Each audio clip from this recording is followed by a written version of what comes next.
does not intend to insult or hurt the feelings of Muslims, but its purpose is to show that apostates are human who have feelings and must be given the right to express themselves against their former religion without fear of facing persecution or harm. Simon Wilder, quoting Walt Whitman, Song of Myself, you shall no longer take things at second or third hand, not look through the eyes of the dead, nor feed on the specters in books. You shall not look through my eyes either, nor take things from me. You shall listen to all sides, and filter them from yourself. Move ye with honors. Just when you think you know something, you have to look at in another way, even though it may seem silly or wrong. You must try. Now, we all have a great need for acceptance, but you must trust that your beliefs are unique, your own, even though others may think them odd or unpopular, even though the herd may go, that's bad. Robert Frost said, two roads diverged in the wood, and I took the one less traveled by, and that has made all the difference. This is a battle, a war, and the casualties could be your hearts and souls. Remove Islamic laws. Break free from Islam and religious beliefs.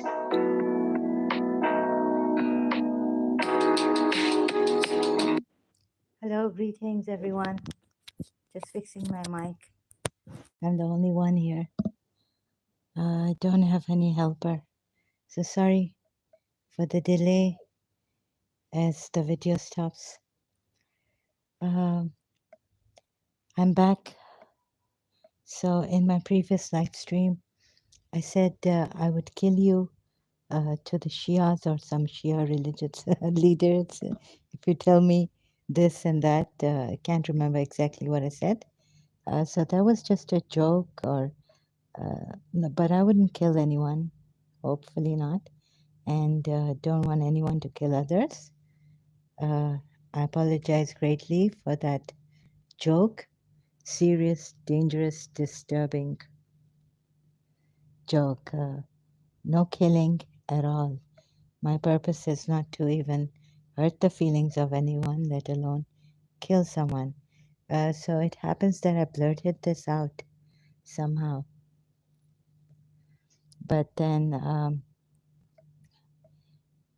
God knows, people like Yazid, I was pondering over Yazid, what happened to him, how he became a murderer of the grandson of the Prophet of Islam and sent his army to Karbala.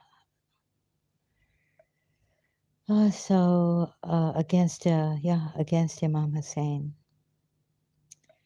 So just to make sure that no one, misinterprets my blurting out mistakenly or jokingly and not really meaning it or not meaning it at all, that I would kill you.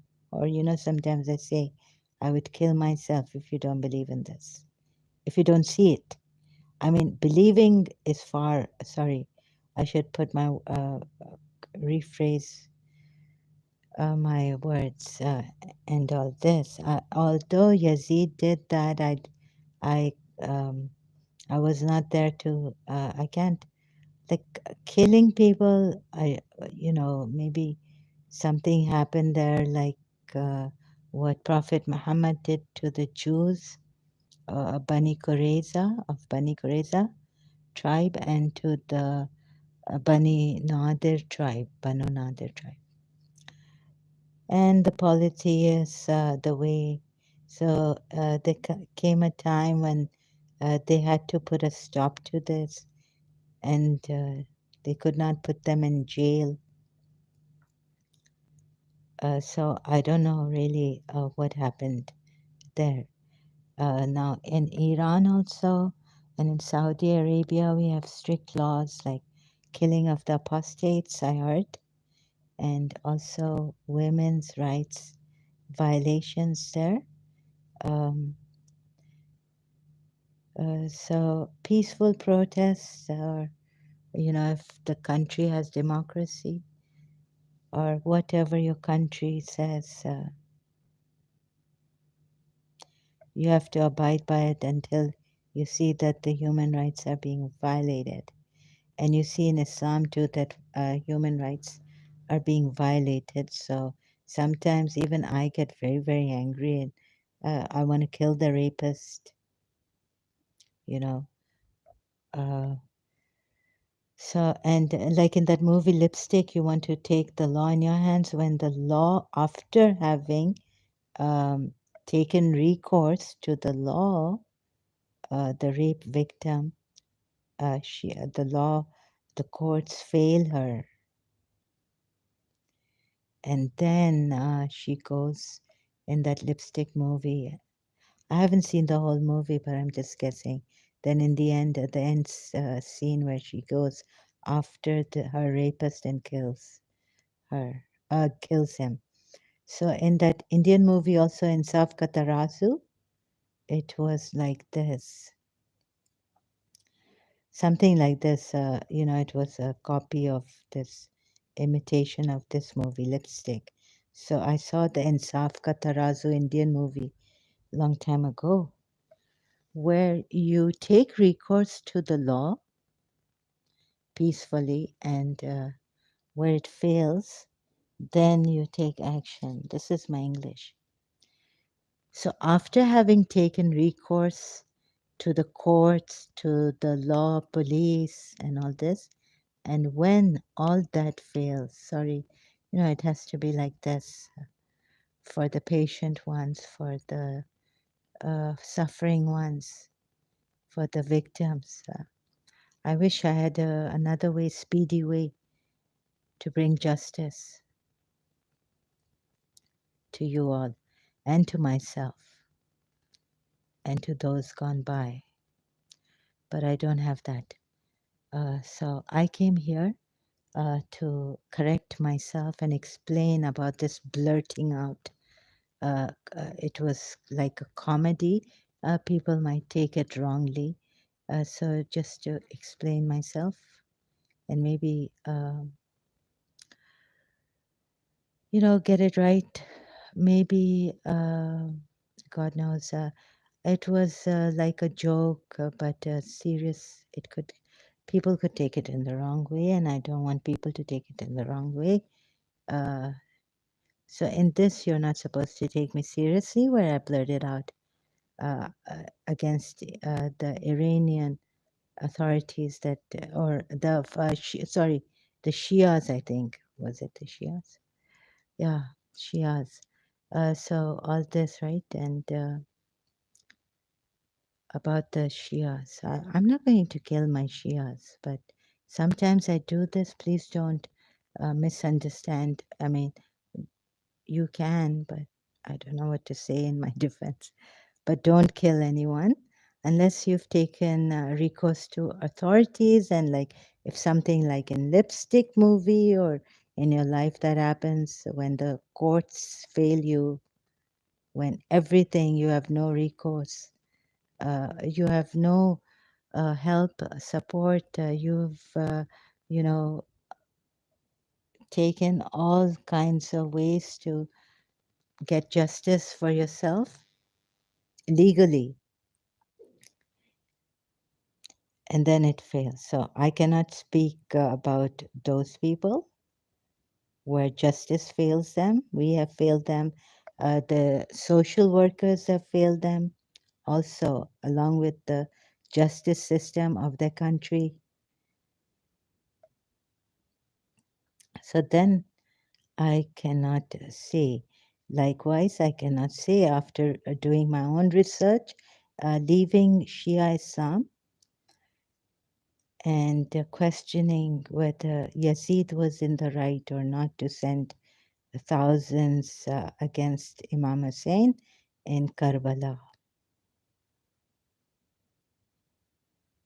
So here, okay, now where I left off, so a little bit on that. Imam Ali says that human rights, about the women's rights, you are not to obey even those women who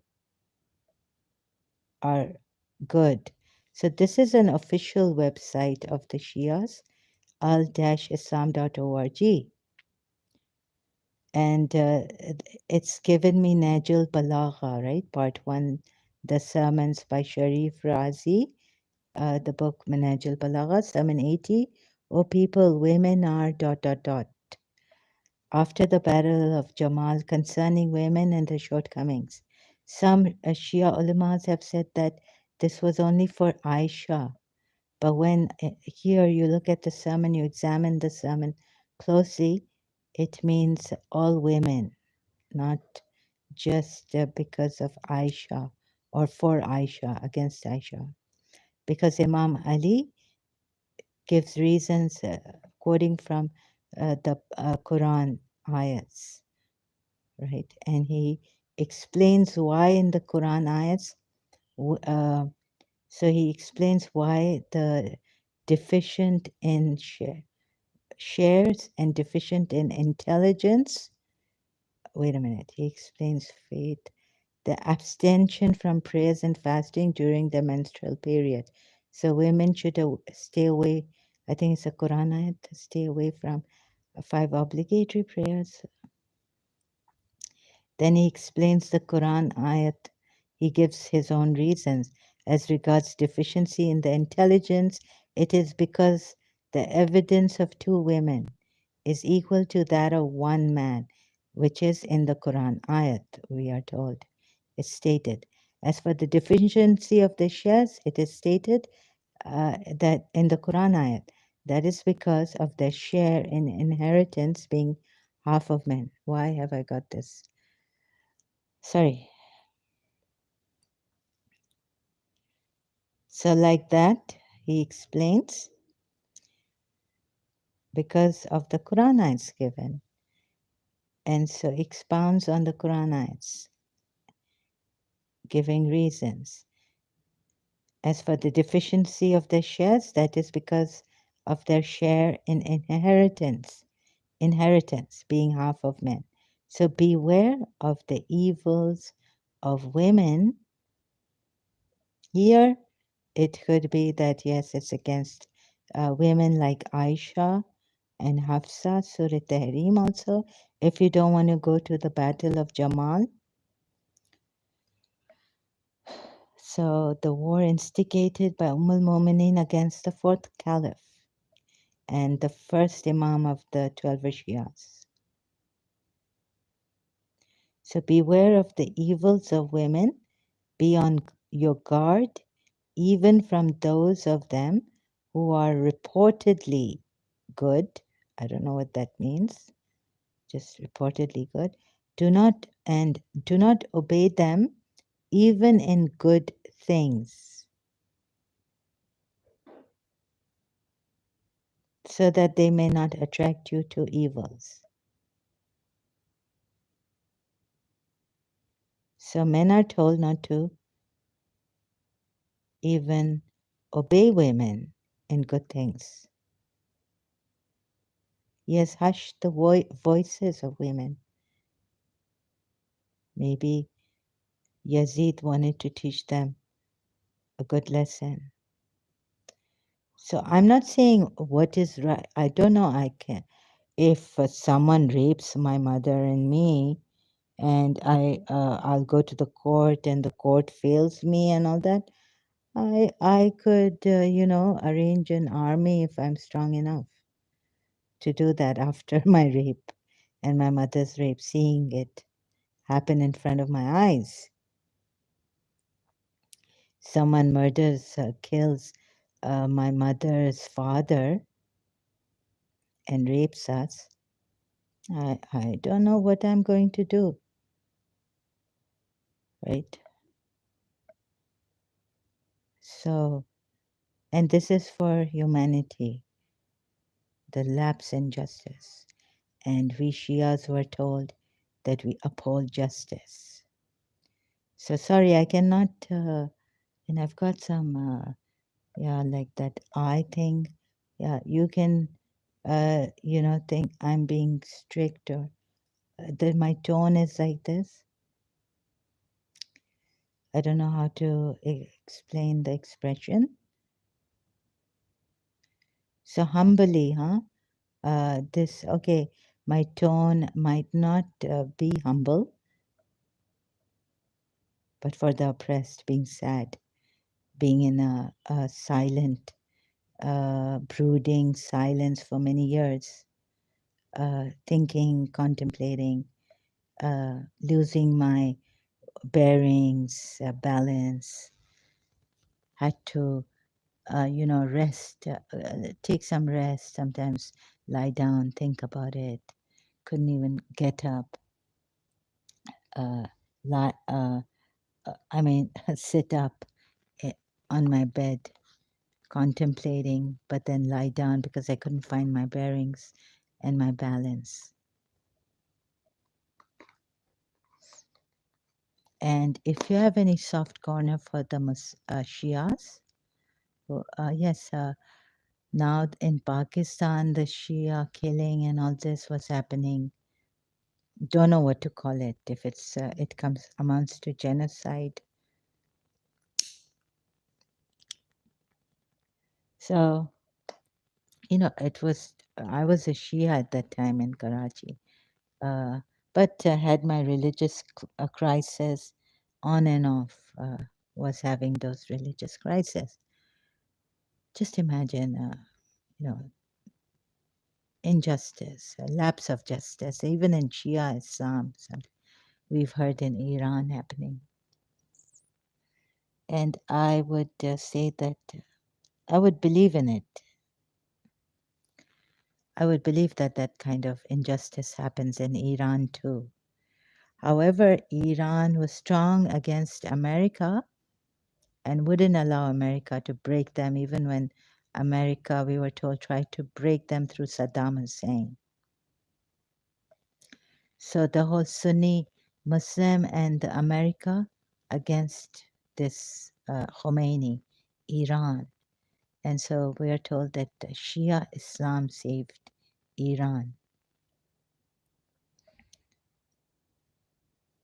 right?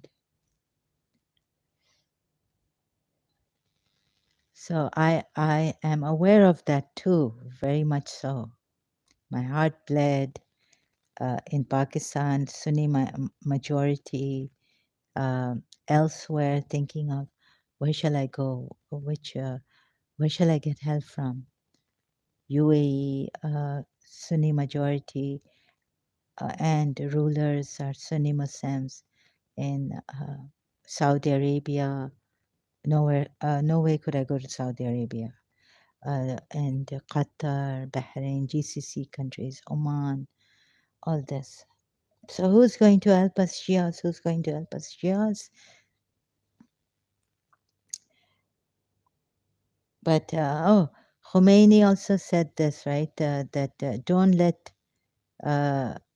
let Washington, when there was a Cold War between America and USSR, don't let your destiny, don't let your destiny or your life, be decided by Washington and Russia or USSR. Let's see what Khomeini says here. Now I say to you, don't let your destinies be decided by even Islam. Iran's Ruhollah Khomeini, a man who shook the world. where's that saying of his which was quite famous, and we Shias used to give it through flyers and explanation. It is currently, where is Khomeini's quote?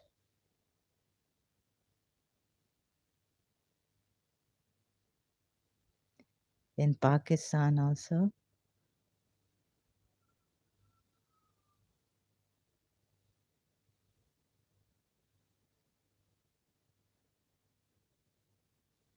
Can find it now. Oh, destiny be decided in Washington. In Washington, or Russia. What's that place? Capital of Russia.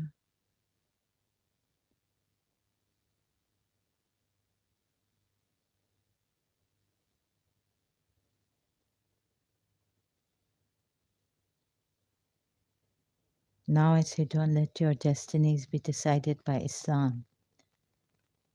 Okay, I can't find the quote.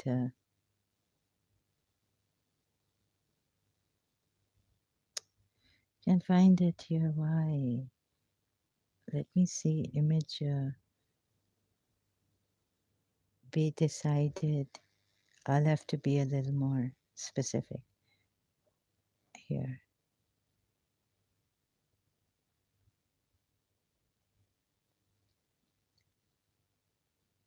Can't find it.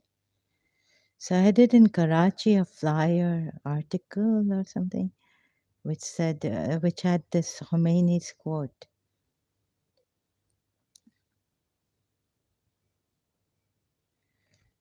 Right? So now some people are saying that Israel and America is doing this to Iran. So that's why, and the economy is very low. So, but we need to hear, I feel we need to hear the voices of the women of Iran, females. So it will turn out good, don't worry, I think. Even if Israel, do you think I'm an Israeli?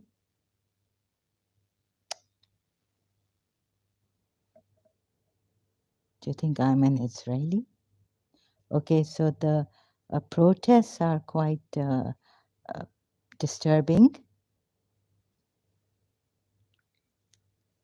And no matter what Iran says on this, the state, heads of state, Iran on this freedom, on the death of, let's see, what's the, oh God, I'll have to go here.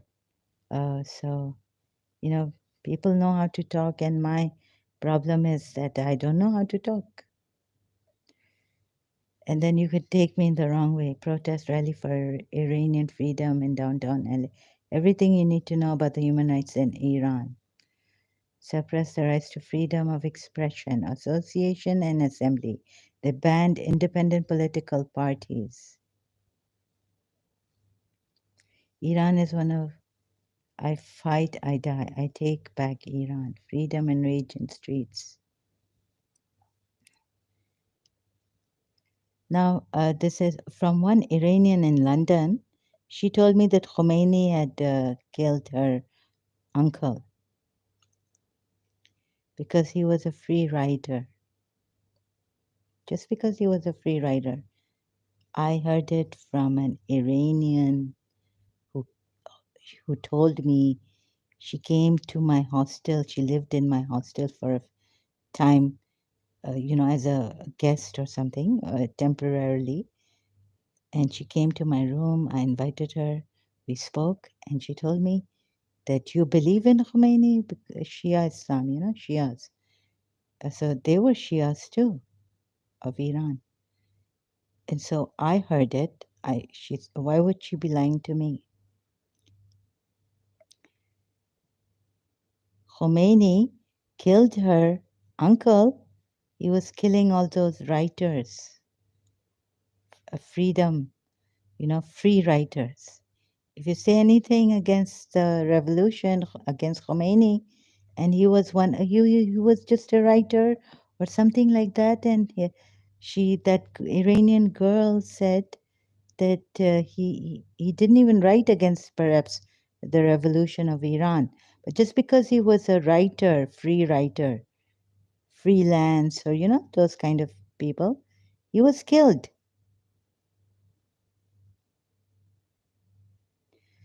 Where's your information coming from? Shias of Pakistan and India. Have you ever known this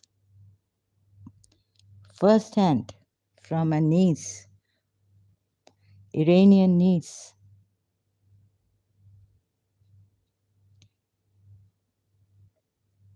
So if you want to be killed and you say that Israel is doing it and America is doing it,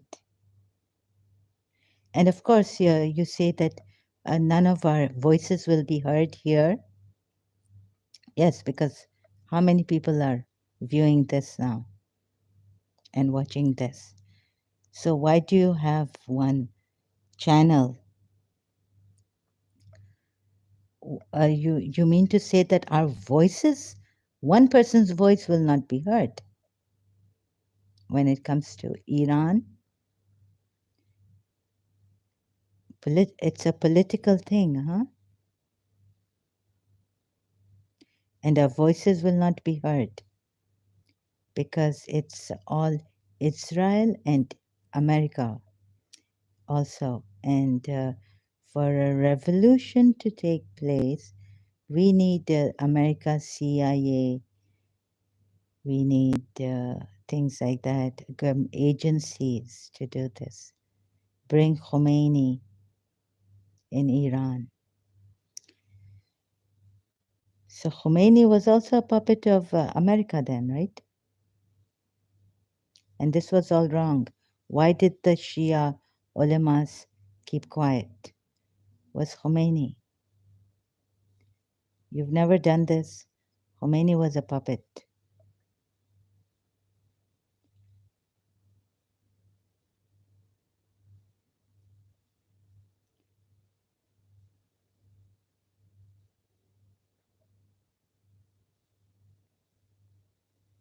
US had extensive contact with Ayatollah Khomeini before Iran revolution.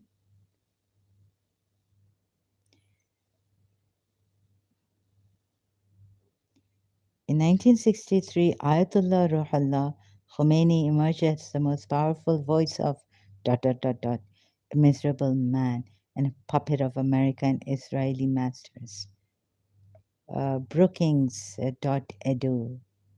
Unlike Khomeini, was the Shah of Iran who preceded him largely.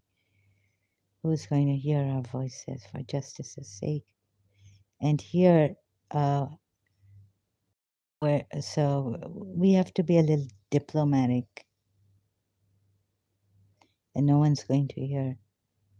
Even in Islamic countries, forget India, no one is going to hear our voices. We can just go on and die. So why do you have a channel? Why do you have a voice? You are doing your best, so are we here. And so are the Iranians, women. Maybe this is not a good enough reason. So the Iranian women's revolution is not going to last.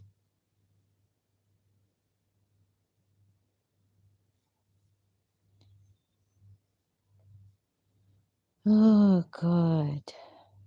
No one's going to hear their voices, not even America. America just wants to break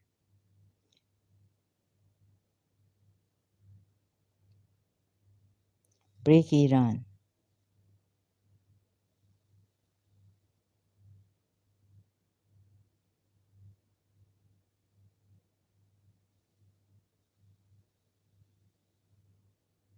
You see all these? Iranian government under pressure during female-led revolution, the world.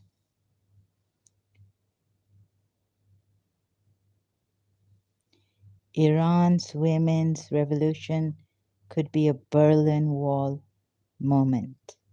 Could be. So what happened in Germany? The Berlin Wall came up.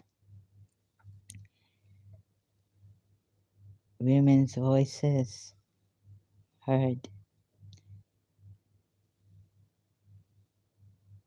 Could be. Iran's revolution has failed its women. This is the nationalnews.com. This is from my country. March 19, 2020. Shireen Ebadi. Women's right. Opinion counts, right? 41 years have passed since the establishment of the Islamic Republic of Iran. Before ascending to power and while in Paris, the Republic's first supreme leader, Ayatollah Khomeini, had insisted on equality among all Iranians in his many speeches and declarations. He said that Muslims, non-Muslims, men and women will all be free and have equal rights in the Iran that he promised to build. Unfortunately, he went back on his word from the moment he rose to power. My heart would bleed for this. A woman can reach high positions in her career, yet a married woman cannot travel without her husband's permission. This leads to interesting paradoxes. The revolution succeeded on February 11th, 1979, and on March 8th, I feel like crying. But I have to be strong here. The nationwide radio broadcast announced that women who worked in the public sector should wear a veil. So Khomeini promised them wrong things. In the beginning, he failed. Now, I don't know why the tyrants are alive. Yeah, they even Prophet Muhammad. And look at the way they change. Like Alana, the Kufians betrayed Imam Hussein, betrayed Imam Hussein. Maybe I don't have the right way of saying it. Right. This is so unjust. How they, like, what kind of prophet was he? And then Imam Hussein, what he did. And they turned it around and made us feel, oppressed, feel, and there is women and how they turned history around. And this is a revolution of the women by the women in Iran. Shireen Ebadi has been trying for ages, Shireen Ebadi in Iran. She comes from Iran. But who are you going to ask? Who are you going to ask? So you're saying that this because it's not induced or backed by, no, that it's backed, it's just to, the women have come out because of the bad economy or something, right? Bad economy of Iran.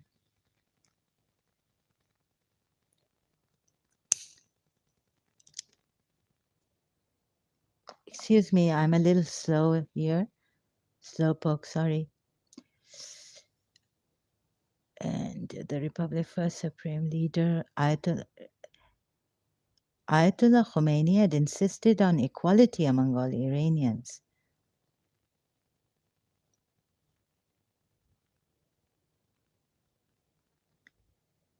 Shireen Ebadi, my heart bleeds.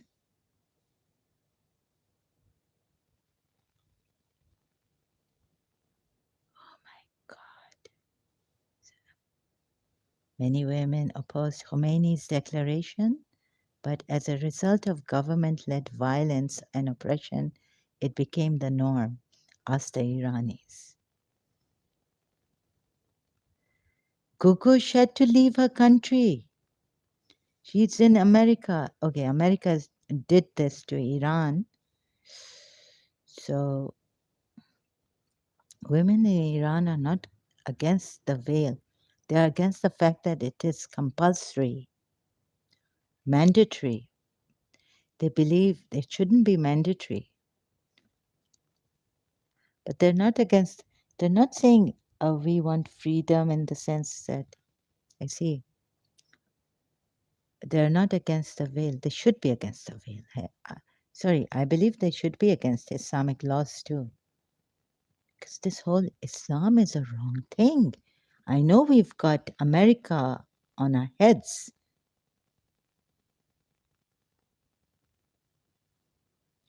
They are against the fact that it is compulsory. They believe that they should be free to wear whatever they want. Having been deprived of that freedom, a number of women are enduring heavy punishment in prisons simply because they lifted their veils on the streets or declared that they were against the practice declared. Even those, okay, there were a set of women who lifted their veils. On the other hand, on the streets. On the other hand, some women declared that they were against the practice being made compulsory in Iran. Did anyone hear them? Did the Iranian authorities hear them? Then you need a push. Then you need a protest.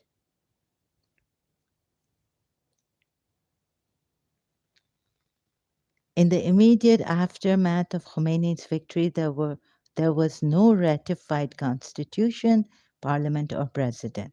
The country was governed by a committee called the Council of the Revolution, and using its interim powers passed a law that allowed any Muslim man to marry up to 4 women.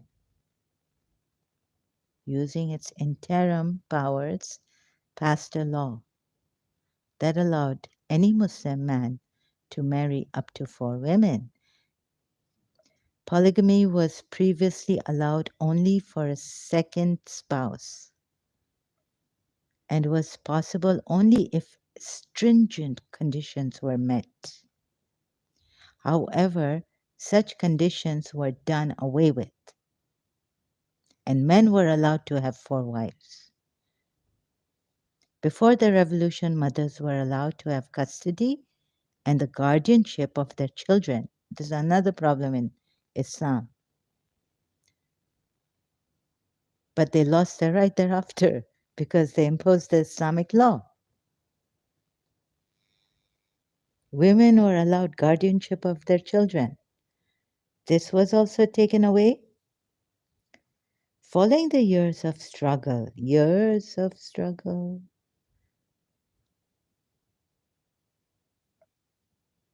no, America did this. America brings revolutions like this.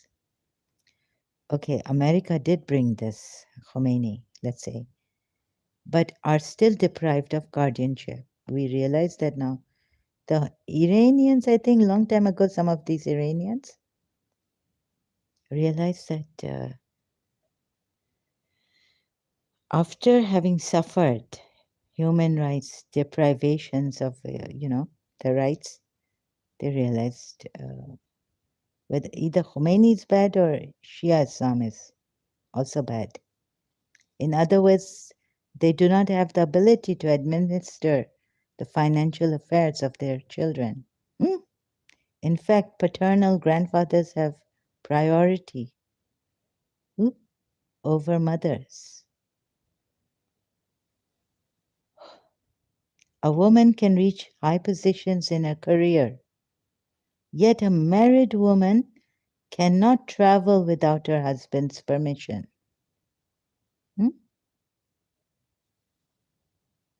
Where are you living? In India you may be living in India as a Bori Muslim or as you're living somewhere else as an Ismaili and the Imam is great Ismaili Imam.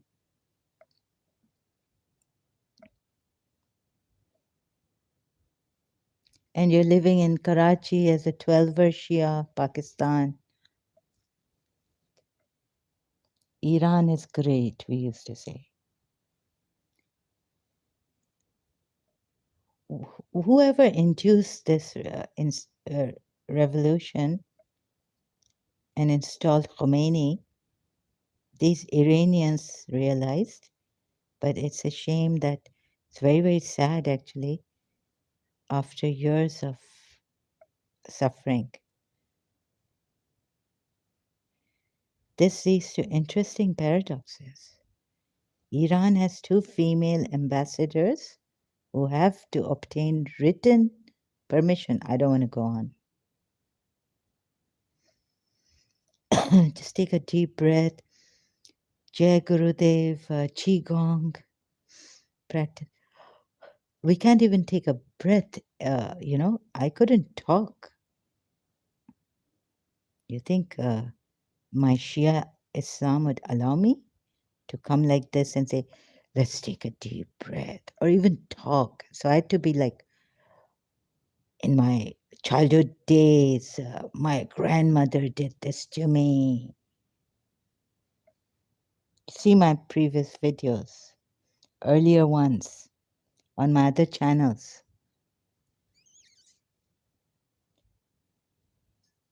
I couldn't talk properly, softly. Women are not supposed to.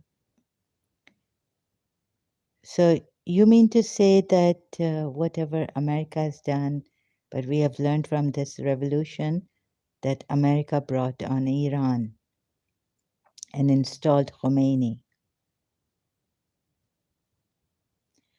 I could have said very, very good, but how many years did the revolution went on?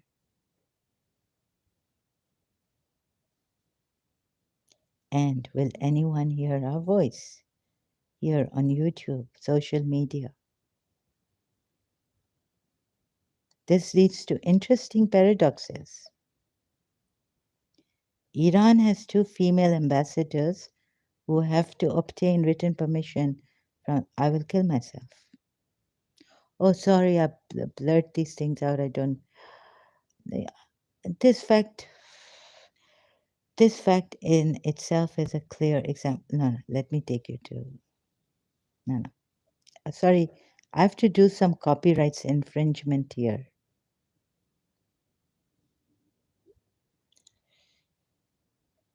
Oh, Iran human rights. Where's that lady who was Iran human rights?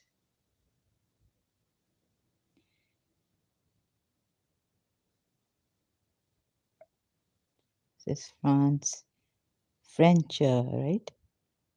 Is this? No, no. Which one is this? Yeah, France 24 English. Sorry, I was looking at a small picture. Iran's human rights record. Iran is much better. Who was that ex-Muslim?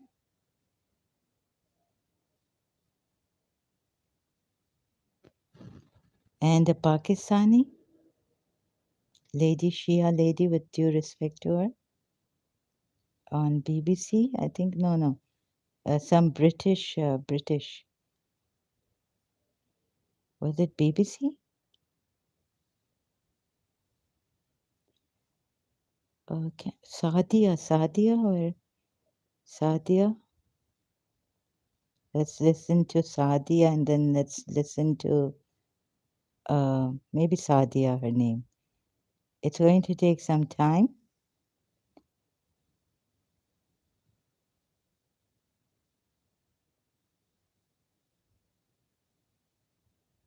Iran's revolution is.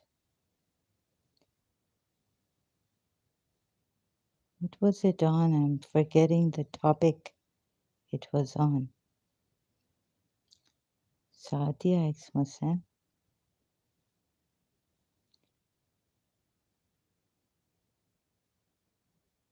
Oh, Maryam Nawazi. Why I'm not a Muslim. Women, Iran, sexuality, and Islam. Maybe years will pass. Wheels of time will change Hafiz.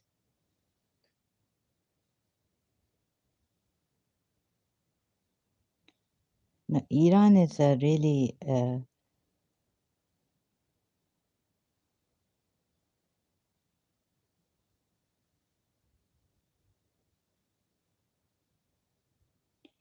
can find it.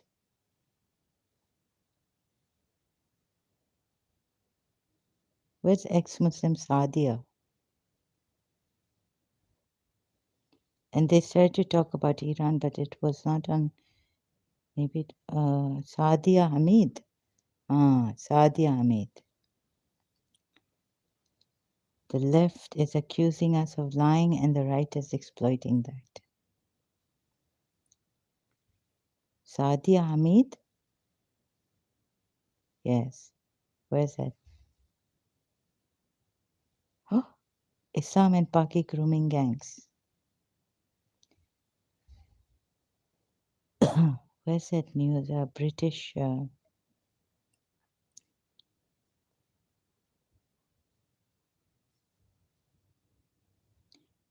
channel.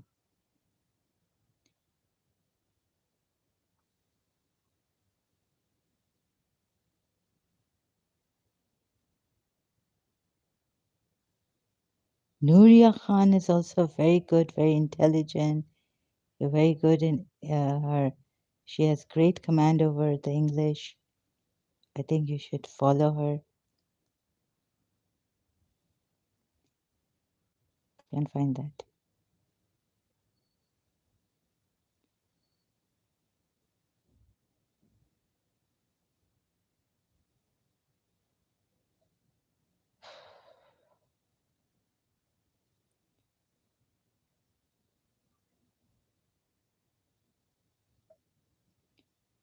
Ex-Muslim and Muslim.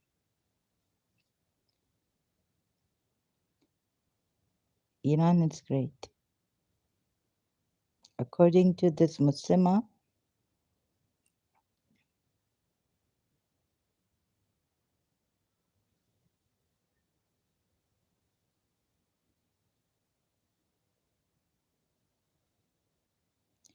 maybe check this one.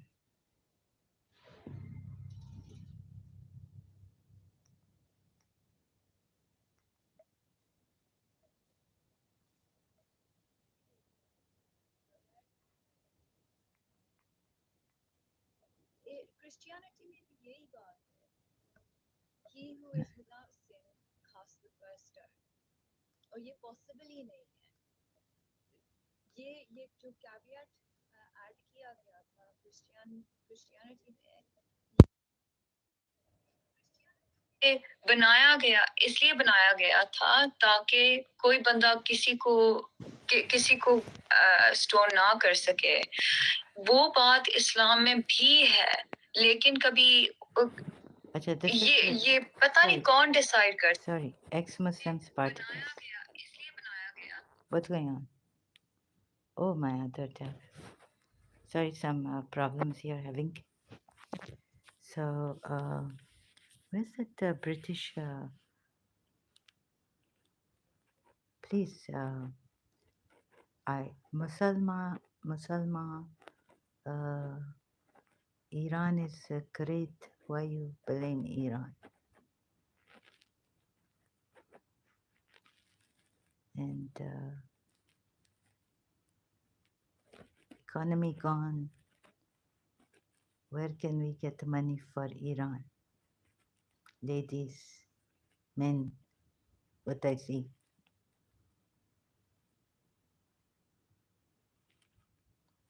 I can find the British channel.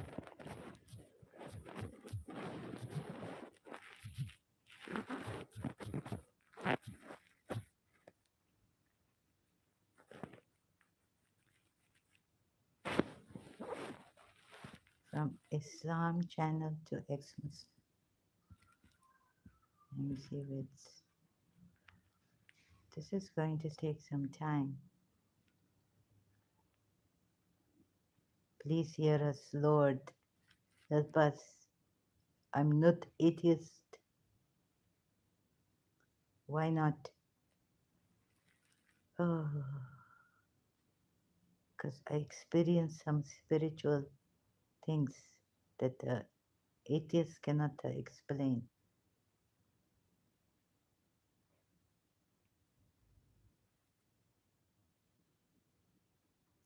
What did lady say that Iran great ex-Muslim and Muslim British channel where?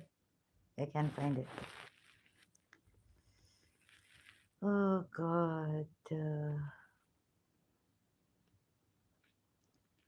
Okay, what shall I do now? Please. So sorry, I'm not trying to put Iran down, but I don't know how to diplomatically put it. Please remove this Islamic laws. Blunt. And I would be killed.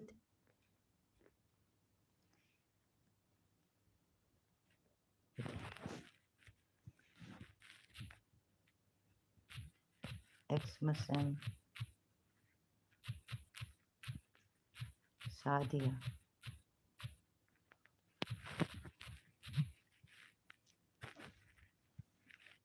Again, around in.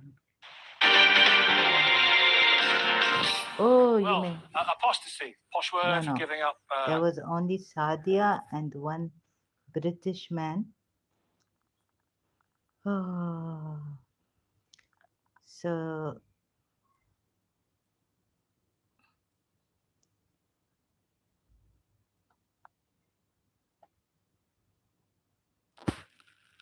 please, Iran. We need to free Iran.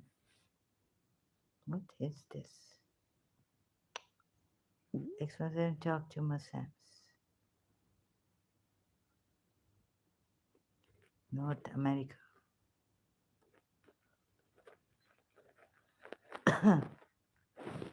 Okay, forget this. Can't find it, sorry. Now we come here. Oh no. Oh, this really opinion. Oh, where? Oh, I have to fix my mic. Oh, polygamy was previously allowed.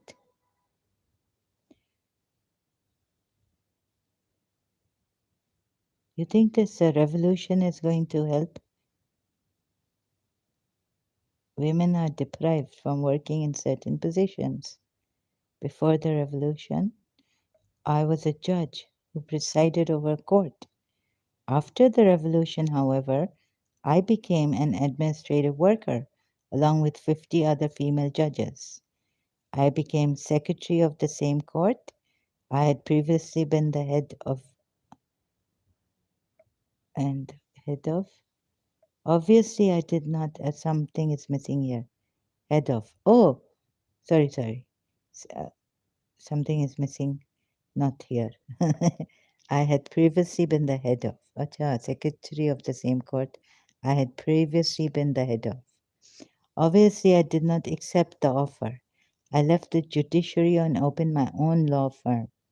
I chose to become a lawyer, and since then, I have been dedicated to the defense of victims of human rights violations.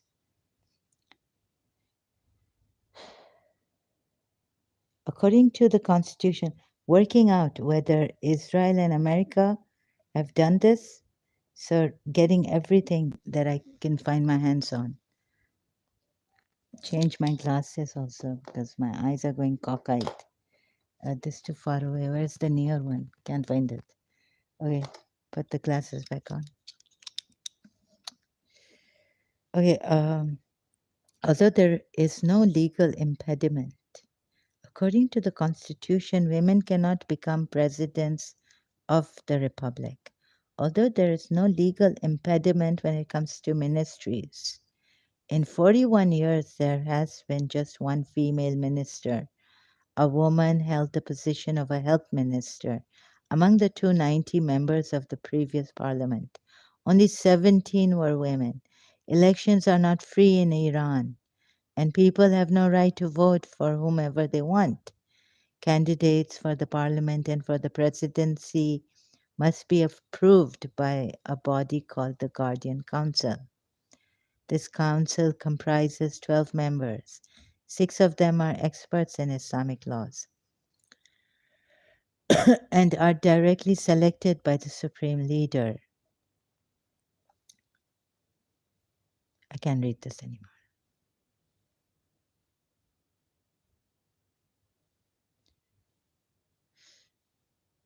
Oh, and I have to do research.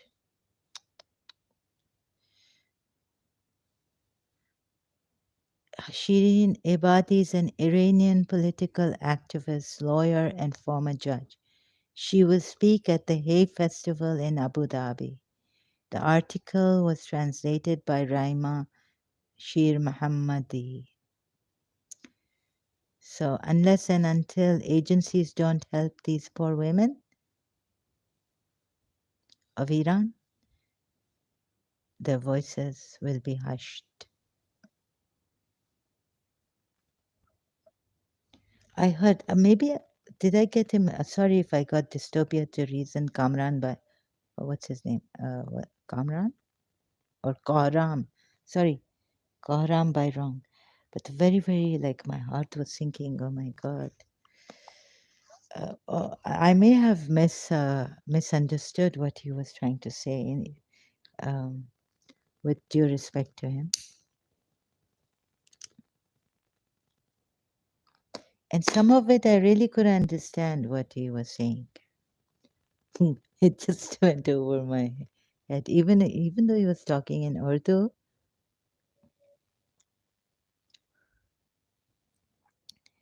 but what I heard was that the revolution, something doesn't happen this way. Kohram Bhai, sorry, he's not here, and he must be busy with his channel. So I'm talking about this. So this, yes, and the Iranians say that, what do the Iranians now say about this?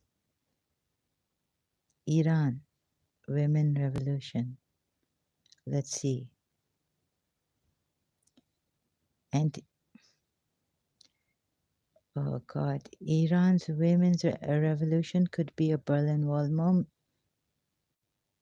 Iranian side. So, what is that? You know what the Iranian side is, right? State against restrictions, Islamic conversation. I don't know if I go there. Whatever will be now will be. Shouts of death to the dictator and women life freedom are reverberating throughout the street of Iran following the death of Mahsa Amini, a 22-year-old woman, while in custody of the morality police in Tehran. Why was she in custody? These protests have echoes from past resistance movements. For the past 2 decades, I have been studying gender and sexual politics in post revolutionary Iran through on the ground, ethnographic fieldwork. For some 40 years following the February 11, 1979 Iranian Revolution, when Ayatollah Khomeini came to power and overthrew the Shah of Iran, Mohammad Reza Pahlavi, people have been rising up against the brutality of the regime in both urban and rural areas. Sorry, I have a problem with this R. Today, these protests have been gaining increased momentum and international attention, giving many Iranians inside and outside of Iran some glimmers of hope. Islamist resistance to westernization, support for the revolution grew out of many Iranians' desire to bring equality and democracy to Iran. They criticized the monarchy as being overly deferential to the United States and were frustrated with increasing gaps between rich and poor. The Islamists were most critical of westernization, which they saw as violating Islamic tenets and leading Iranians morally astray. They vowed to return Iran to Iranians and to recenter Iranian culture. To do so, the Islamist regime juxtaposed its rule with everything that it believed to be wrong about the West. At the top of the list of critics was what the regime viewed as loose morals. These loose morals were exemplified in the consumption of alcohol and women's wearing miniskirts and heavy makeup and flaunting their hair and curves of their bodies in public. Khomeini ushered in the Islamists to power. A new era of austerity was born. Khomeini replaced the Shah's brutal police squad, SAVAK, with an equally, if not more brutal, Revolutionary Guard and created a new unit referred to as the Morality Police. This era is perhaps best exemplified. Quote, that was painted across buildings and billboards in Tehran. The Islamic Republic is not about fun, it is about morality. There is no fun to be had in the Islamic Republic of Iran. Controlling women's fertility. Alongside the changes at home, Khomeini also engaged the country in a decade-long war with its neighbor, Iraq. Worried about the rising death toll coming out of the Iranian Revolution, combined with increasing numbers of soldiers needed for the Iran-Iraq war, the Islamists realized that they would not need to increase their population quickly, according to demographic researchers. So in 1980, skipping some, thus, in 1980s, Khomeini instituted a series of policies in Iran to encourage families to have more children. Decades later, Islamists realized that the population boom would need government support, infrastructure. Okay, you can read those. Challenging the morality police. Muhammad Khatami, who took over as president in August 1997, sought to harmonize Islamic rule with the needs of a changing population and a modernizing world. Young people who formed the majority of the population had found their voice.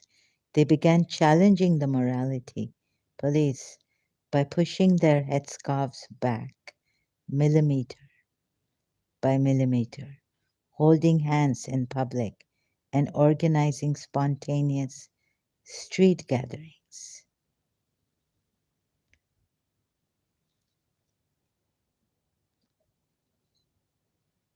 Between 2000 and 2007, I conducted ethnographic fieldwork. Salutations to you in the cities of Tehran, Shiraz, Isfahan, and Mashhad, following what young people refer to as Iran's sexual revolution.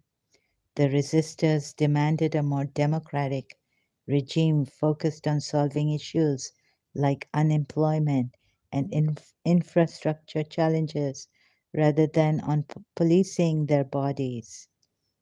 During my research in Iran on sexual and social movements, I also had several run ins with the morality police and experienced their brutality firsthand. These young people's revolution was fought through the language of morality using their bodies, their choices in outerwear, makeup, and hairstyle. They defied the morality police by sliding their headscarves back, wearing layers of makeup and eye-catching outerwear, dancing in the streets and holding hands or kissing in public. The government responded by cracking down and tightening its grip on the moral behavior of young people, increased raids and public floggings were meant to send a strong message, but young people persisted in their resistance. This is this is the time of uh, between 2000 and 2007. This has been building up. The government responded by cracking down and tight. Now we come to what? In 2005, when conservative candidate Mahmoud Ahmadinejad was elected president, the sexual revolution came under heightened threat. Unlike his predecessor, Ahmadinejad, I can never pronounce his name properly, sorry, excuse me, had no interest in finding ways to work with the growing youth population of Iran. Can't find a. That's why I had to go to Jiddu Krishnamurti in more progressive interpretations of Islam. Recourse. Youth population of Iran. Ahmadinejad had no interest in finding ways to work with the growing youth population of Iran.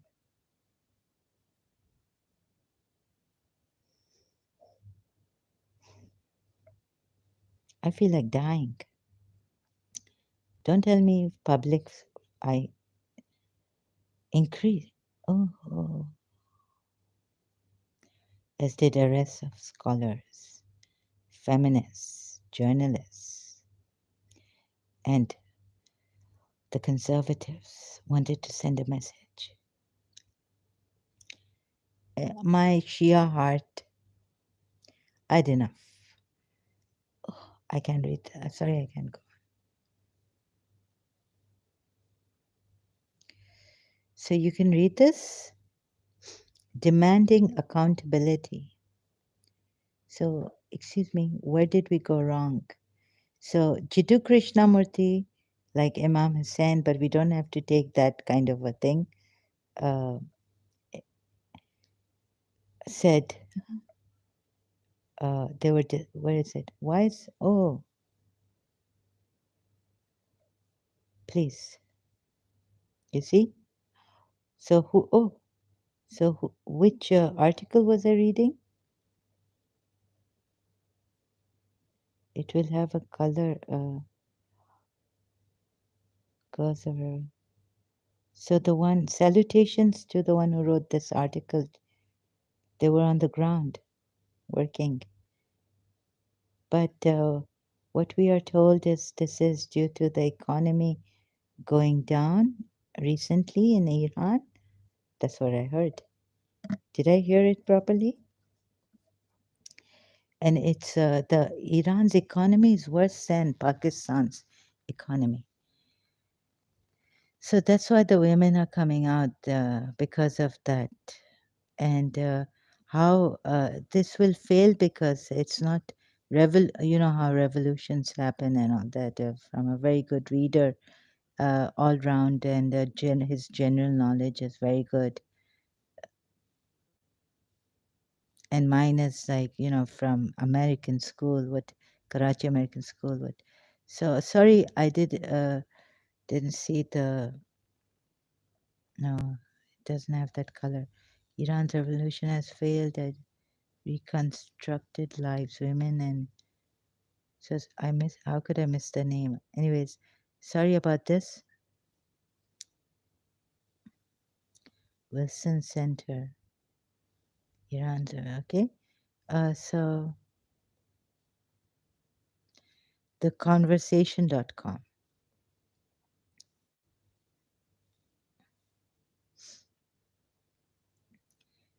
Zafin, a woman holding up photograph. Pardis Mahadavi, University of Montana. Pardis Mahdavi. Mahdavi, salutations to you, unending. Ah, so every voice should be heard. As we prepared for Muharram, Imam Hussein, now you see what has happened is that we can't find morals, morality, we can't find it. It doesn't work. It doesn't work in the long run. This Islam is not working in the long run. Very uh, people who have suffered and become dumb, suffering dull and dumb and traumatized, and Alzheimer's diseases have come on them.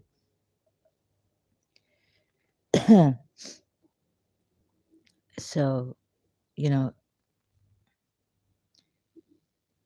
we need to do something about this. My voice, I hope, will be heard. Yeah, so what does the Iran state say? That it did not torture this lady, uh, but she went into custody, and they should have checked her health before taking her into custody, just for, showing her hair. Not, why did you give into the hands of the Western people when you know this could be a conspiracy? Then anything that ignites, be very prudent, Iran, like I tell Hindus of India on social media. Don't give them a reason for this. So here we have back to Imam Hussein, and what was a letter.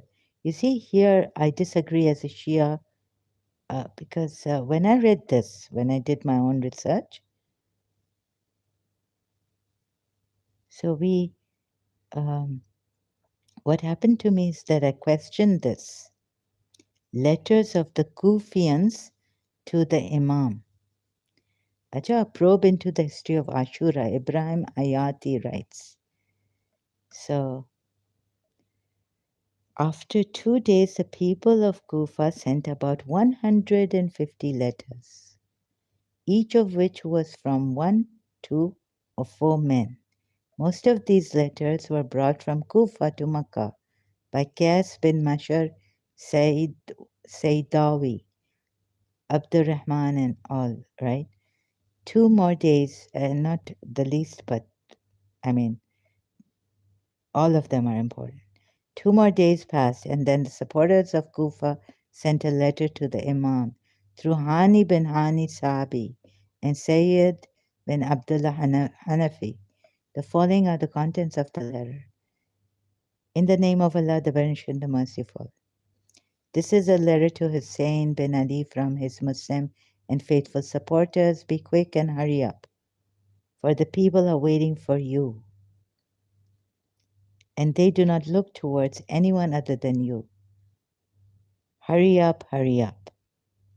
We repeat, make haste. They're saying make haste. Make haste twice. Hurry up twice, and peace be upon you. Thereafter, Shabat and Hajar, Yazid, Urwa, Amr, and Muhammad wrote the following letter. The gardens and the deserts are green and fresh fruits have ripened. You know what this means? The gardens and the deserts are green and fresh, and the fruits have ripened. Maybe when they wrote this letter, the gardens and the deserts were not green. It's now spring time. Proceed whenever you like. Your Iraqi soldiers are ready to receive you, and peace be upon you. How much time has elapsed? Letters from the Kufians piled up with the Imam. piled up. Oh my God, I was like, what's this? Oh, you told me Imam Hussein and all this. You don't even, you just call the Imam and इधर जबान चली थी वहाँ Imam आया. When Rasulullah called Imam Ali, here the tongue of Rasulullah just started movement. And Imam Ali came. Where? Khaybar or Khandak? इधर जबान चली थी उधर इमाम आया. I'm not going anywhere. I'm just lying here on my deathbed, hospital ICU. Right? I have to remember to give my head and neck a rest, some rest, until Shia's religion, in the name of Allah. Oh, now this is another, what is this? Now it's from Hussein bin Ali to the believers and Muslims of Iraq. Muslims of Iraq. Hani and Said, your last messengers have brought your letters. I have read what you have written and pondered over it. You have written that you do not have an imam, and asked me, you do not have an imam? Wherever the imam is, it is not physical proximity, but you do have an imam. And asked me to come to you so that Allah may perhaps draw you together on truth and guidance through me. Well, you can write a letter back to them and say, my guidance is that you remain where you are. I send you blessings, your family blessing. May God bless your families. Now I am sending to you my cousin. Oh my goodness. Suicide. For Muslim will be killed. If he writes to me that your elders and wise men confirm what your messengers say and what you have written in your letters, please don't do this. Confirm. Imam doesn't know what's happening to his followers in Iraq.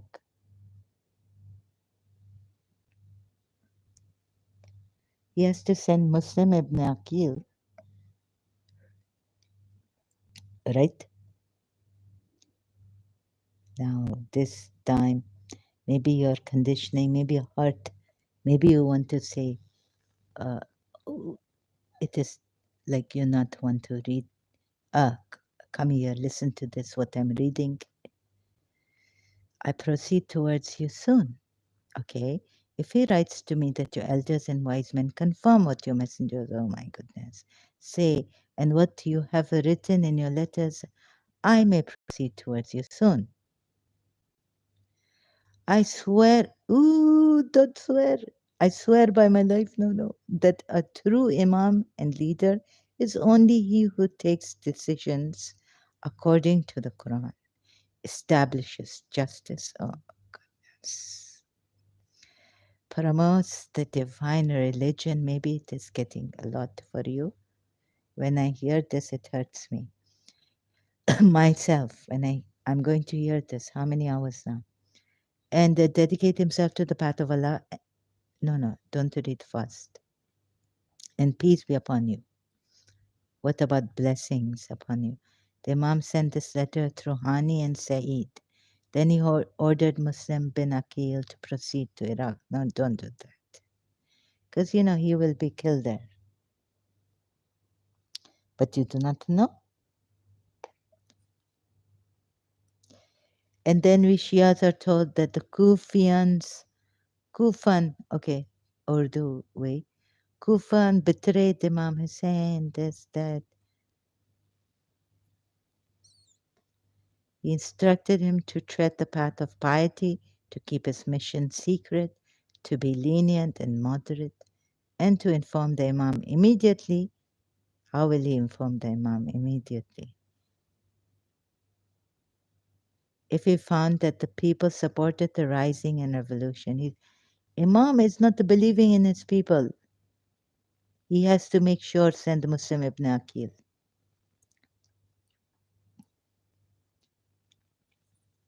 Please go reconfirm that they really do believe in me. Or is it Ibn Ziyad's conspiracy, America, Israel? Like now we have. Huh? Your Imam does not know.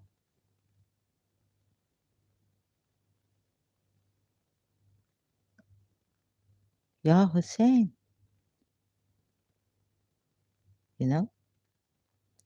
वो हमसे फिर भी ये पूछता है हुसैन क्या है हुसैन क्या है शबाब al-Mu'mineen. Noah.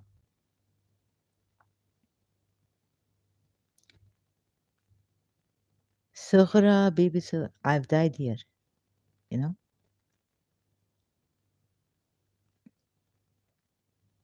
Sorry, I'm very emotional. I have Irani blood, Khoja Sindhi blood, Arab blood, you name it. I have these bloods that are East, Middle Eastern, very, very emotional. I don't mean to put them down, but I die. Rumi, I die. Oh my God, where are you? My Shias. No, it don't make sense to me. Where? So where I go now? Regime of Yazid. But Imam is taking his own sweet time. You see this? Intelligent. Come on, intelligent people who care for humanity. Where it all go wrong? And please don't lanat Kufan say, or even say that they betrayed the Imam.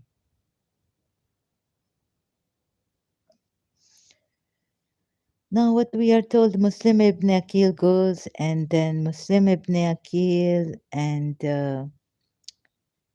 so you see, I was reading chapter 3, could not, sorry, could not accept it. Muslim bin Aqil proceeds to Kufa. You know that your people are faithful to you, but you want to know how faithful? That if, let's say, Ibn Ziyad bribes them, Muslim went to Kufa, let's see, via Medina and stayed in the house of Mukhtar bin Abi Ubaidah Thaqafi. The supporters perhaps thought that the task would be accomplished by quite easily. Hussein bin Ali would gain victory over Yazid without facing any trouble. Justice and piety would replace injustice and sin, and the people would easily forget what Muawiyah had taught them for 42 years. They used to visit Muslim frequently, and when Imam's letter was read for them, they shed tears of delight with perfect sincerity and took the oath of allegiance at the hand of the special representative of the Imam. According to Sheikh Mufid, 17,000 persons took the oath of allegiance to Muslim bin Aqil in Kufa. The number mentioned by Tabari is 12,000. What has happened then? Now Yazid came to know that Muslim had arrived in Kufa. And the supporters of Imam Ali had taken the oath of allegiance to him. And Noman bin Bashir had shown weakness in taking action against him. He therefore appointed Ubaidullah bin Ziyad, the governor of Basra, as the governor of Kufa as well, and also entrusted him with the task of carrying out his oppressive orders. He wrote to him, "You should go to Kufa, pursue Muslim, and captivate, kill, or banish him." What happened to the 10,000 Kufans? They were betrayed now. Ubaidullah proceeded to Kufa. Immediately and on the very first day of his arrival in the city, addressed the people and spoke about the kindness as well as the harshness of Yazid. He summoned the chiefs of the tribes and various classes of society and behaved very harshly towards them. Now the people of Kufa reached a stage at which the number of the supporters of truth diminishes, and that of the followers of falsehood increases. Haven't you heard of duress? Haven't you heard that they could be under duress by this tyrant Ibn Yazid? Even if you look at it through the Shia point of view. So now comes the Quran ayat Surah Ankabut, 29 verses 2 to 3. Then why did Imam Hussain say on the night of 9th of Muharram, "Leave me," or 10th Muharram, right? In Ashura day, yeah, 10th day. On the night of 10th Muharram, because night comes first. So can you, there he's saying, "Leave me." Here we're saying the Kufans betrayed him. Do people think that they will not be tested because they say, "You see, here I am not as a Shia, I'm as a judge."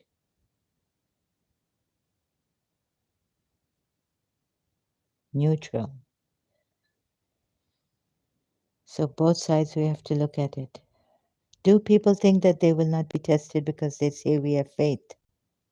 Then why did Imam Hussain ibn Ali say on Ashura night or 10th night, "Leave me"? Oh goodness. Oh, so thus Allah knows those who are truthful and knows those who are liars. The truthful are those persons who stick firmly, even at the time of test and trial, to what they have said and assessed. Promised of falsehood, allurements. You see all this. Ibn Ziyad is bribing them, take place of courage. Mental attitude changes, fear and poor spirit take the place of courage. Maybe now Ibn Ziyad is bribing them. The people of Kufa, those who, after receiving the news of the death of Muawiyah, gathered in the house of Suleiman, delivered speeches. God, okay, this whole thing you can read. Do not subject your lives to destruction with your own hands. The greater was the hold of Ibn Ziyad over the affairs of Kufa. Surah Al-Baqarah, verse 195. Danger for Muslim and his companions, and now there was no possibility for the success. The mental and religious disposition of the people proceeded towards a direction contrary to that which they had assessed earlier, so much so that the entire atmosphere of the city was completely changed. The attitude of the people who really wished that Imam Hussein would come at the helm of affairs, and Bani Umayyah should be deprived of the Islamic government, underwent such a change that although Muslim ibn Aqil was keeping himself aloof and seldom met the people, he was obliged to shift from the house of Mukhtar bin Abi Ubaidah al-Thaqafi to that of a well-known and powerful person named Hani ibn Urwa Muradi. His supporters used to visit him there secretly. The conditions in Kufa at that time indicated that all the letters which had been sent to Imam Hussein and the promises made with him were mere lies and could no longer be relied upon. Ibn Ziyad succeeded in locating the place where Muslim was then residing. Ibn Ziyad changes all this. We are told very, very clever, conniving. Ibn Ziyad gets, Allah knows those who are truthful. The distinguishing between truth and falsehood. Now, you people come to Quran ayat, I take you. Right? Pay jizya willingly or unwillingly.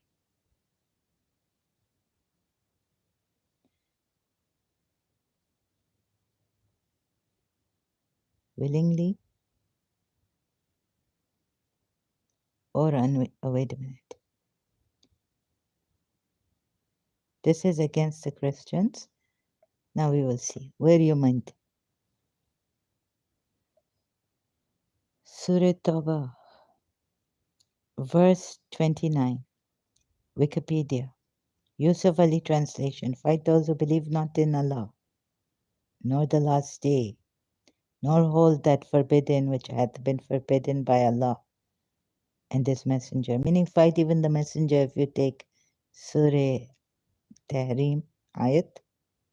Why are you not to fight the Messenger of Allah when he forbid himself what Allah made lawful for him?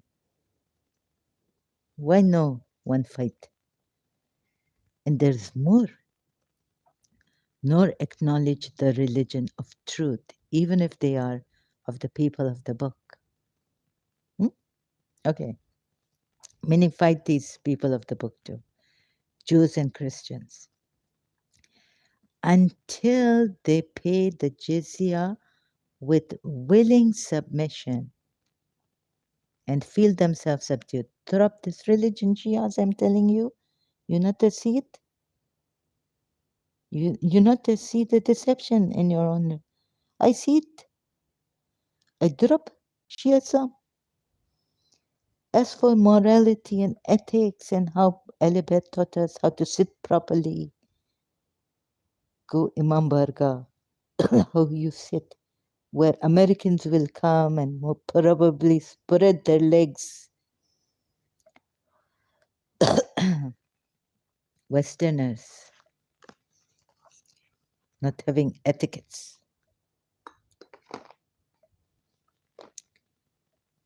Oh, I'm scratching my head because I not you not get it, and I'm really very sad for you all.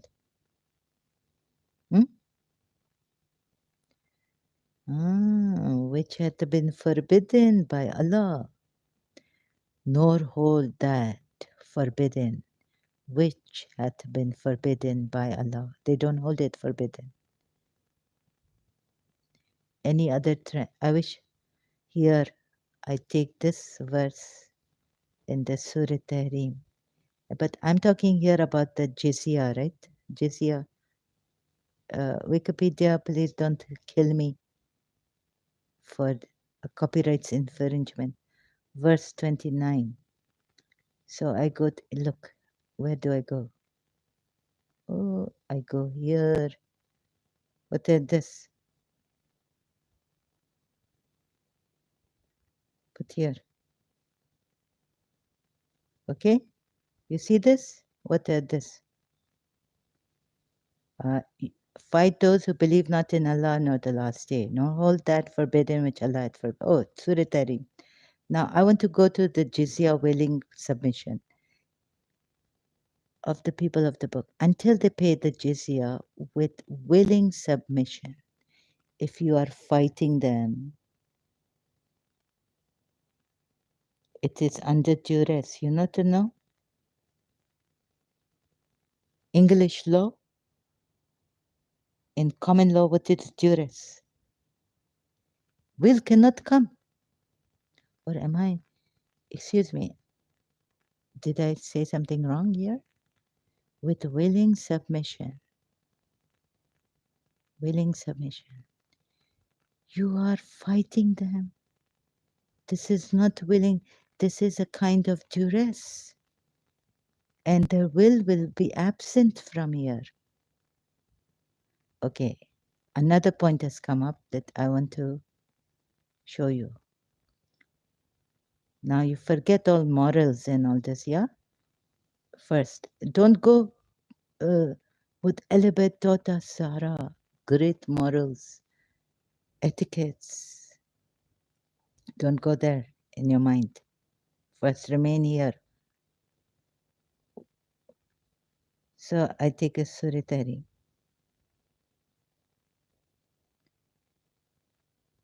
What does Prophet do? Quran.com. Sorry, and not to mean copyrights infringement. Quran.com. What? He already forbid himself what Allah made lawful for him. Why are you saying why? God is saying why to him. But so this means he already, what he do? Look at these both ayats together. Oh, now you see this.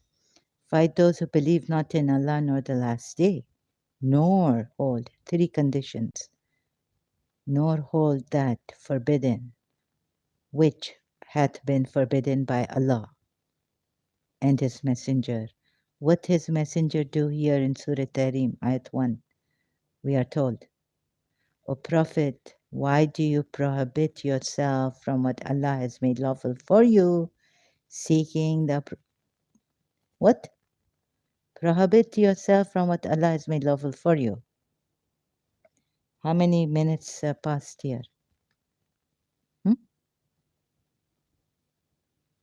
Oh, 1 hour, 137. Maybe too long. People not coming. In the end, I gain momentum.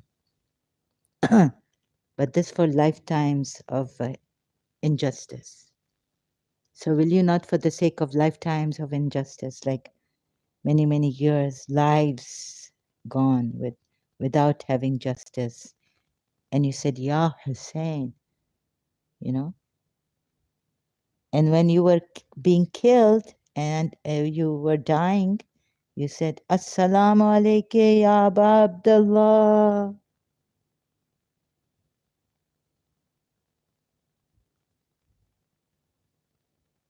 I had the dream, I was like green coming on my neck. I say, Ya, please accept, Ya Imam Hussein, Shaheed Karbala. Now, it was a dream, but I feel I'm dying.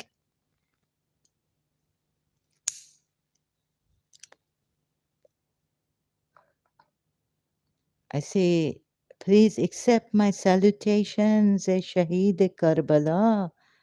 Oh, the one martyr of Karbala. I get up, a dream. Sayyid Muhammad Bakr al-Hakim get assassinated, martyred that morning in Iraq, coming out of Najaf, Imam Hussein's mausoleum, shrine. I find out. You see? So for the sake of that, many, many years, people dying, Shias dying, martyred. We say, Shaheed ki jo maut hai, wo maut ki hayat hai.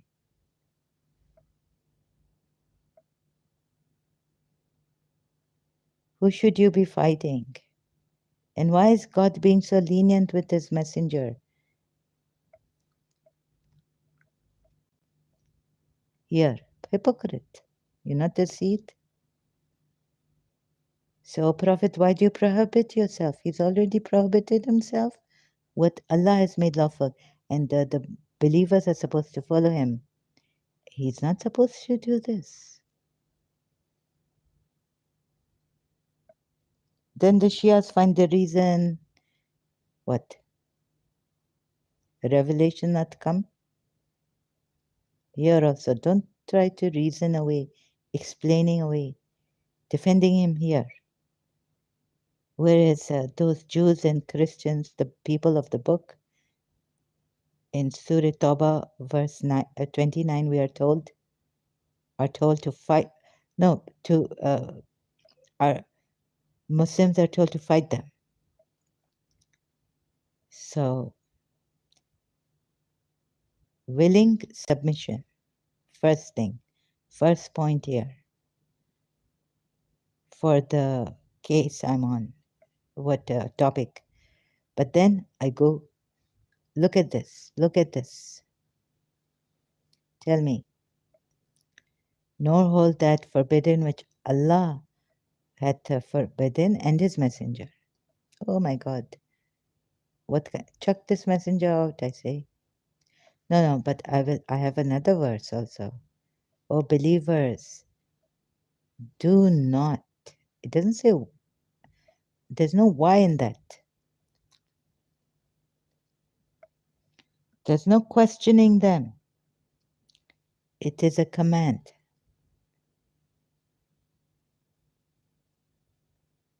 Command है. Oh, I should put all these ayats. Oh believers, tell me, am I wrong? Do not make lawful what Allah has made unlawful. Not the messenger here.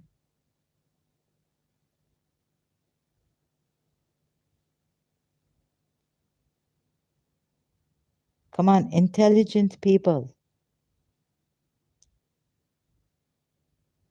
intelligent Shias. Surah Maida ayat 87, Quran.com. I don't mean any. Okay, so I'll just here. Oh, you will believe. It doesn't say, why do you prohibit yourself the good things which Allah has made lawful for you? Do, do not transgress. Means they would transgress if they did this, right? They would be transgressors. Let's put this ayat also in the notes. Oh God, tell me where I gone wrong. Why is it not coming here? There's some crazy thing happening to my note.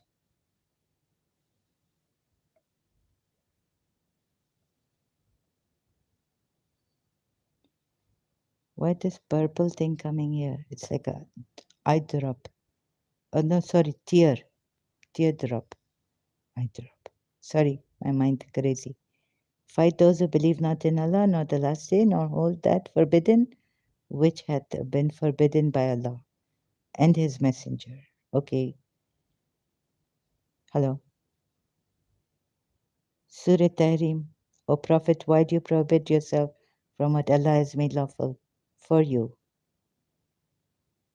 Why this? That's why I need to use this note really here. You. It's just, sorry about this. It's, please tell me. Who is the transgressor?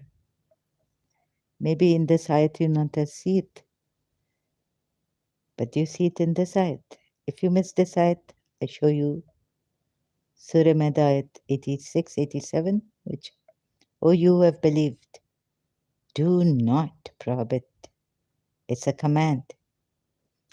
The good things which Allah has made lawful to you, and do not transgress. Meaning, if you do it, you will transgress. We'll be transgressors, right? Indeed, Allah does not like transgressors. Meaning, Allah did not like the Prophet when he did it.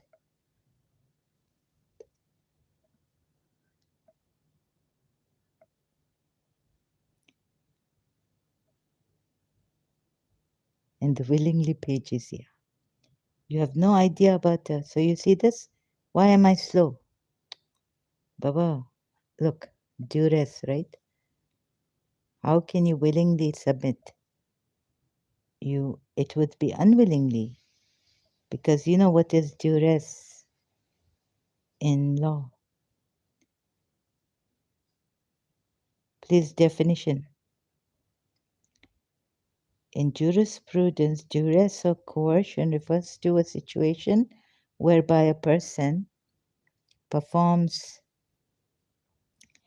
an act as a result of violence, threat, or other pressure against the person. Thank you, Wikipedia. Duress in American law.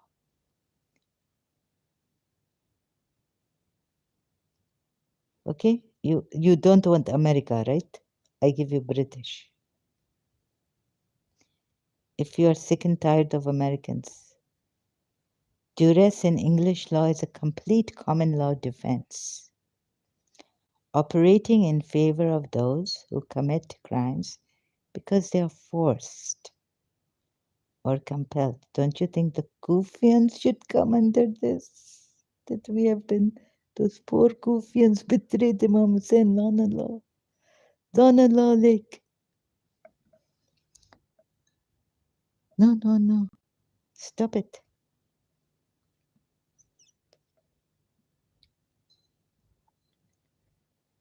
Because they are forced or compelled to do so by the circumstances or the threats of another. The doctrine arises not only in criminal law, but also in civil law. Thank you so much. British have saved my life. Maybe they can save your lives. Shias. Misguidance. Lack of guidance. Terrible thing.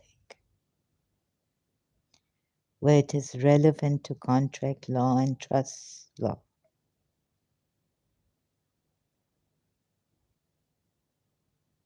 Civil law. Yeah. And religious law, I should put add there.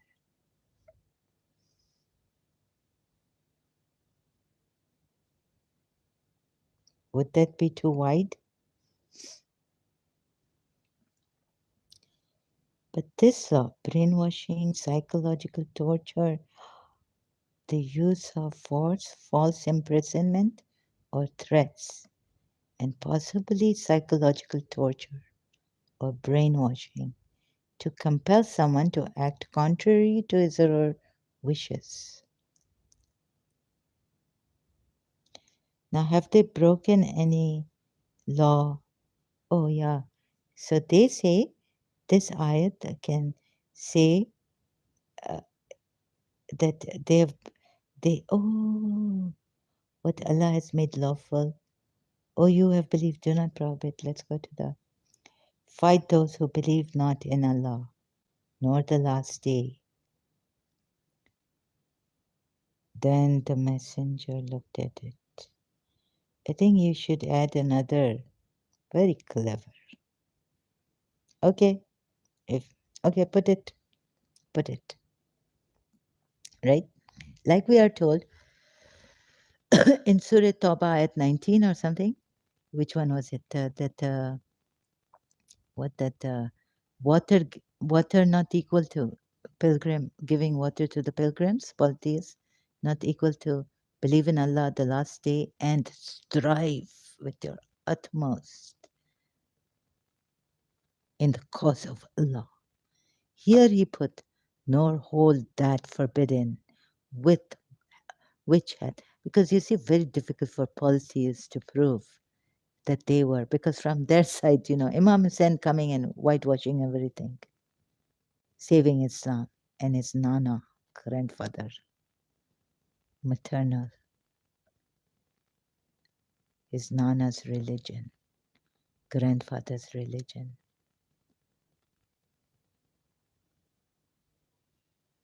Are you dropping this religion or not? Or I call the police on it, or just kidding. Yeah? So, nor acknowledge the religion of truth. Mhm. What he do here? Why this purple thing coming here and not the, go, leave me. Oh, prophet. And now God is asking him very nicely, why do you prohibit yourself from what Allah has made lawful? Thank the two al Mu'mineen today, Shias, Aisha and Hafsa, because you've been, they tried to tell you he's a false prophet. पहली मंजिल पे आप लोग नहीं देख सकते हैं fundamental. How, oh, and you go to, what are you misguiding? Please leave it. I have no words now. My intelligence, my brain kind of tired, mentally tired. Please see this. Why do you not see it? Iran, President Raisi, leave this religion. It was meant to help people. But you are doing what? Force? When your own prophet is a transgressor, here we are told. He became a transgressor for some time until God say, okay, dissolve the oath. I give you the second verse too of Surah Tarim. Is not the first verse of Surah Tarim enough here? And then you want the verse of Surah Maida, 87? It's here. Order. And why he himself go back on the order that he's given the believers by Allah? He has to proclaim this verse himself. O you who have believed, order of Allah proclaimed. Do not prohibit the good things which Allah has made lawful for you, to you, and do not transgress. Indeed, Allah does not like transgressors. Please don't take me to Imam Hussein right now. Look at this. You're a prophet. As a Shia, I read this, I drop it. I find there greater reason to drop it. Fight those who believe not in Allah nor the last day. So now against the Jews and Christians, nor hold that forbidden. He really did. Yazid's mother, Christian. Forbidden. Mawia used to marry Christians and they used to stay Christians. I think if you do some research on Yazid's mother, Mawia's wife.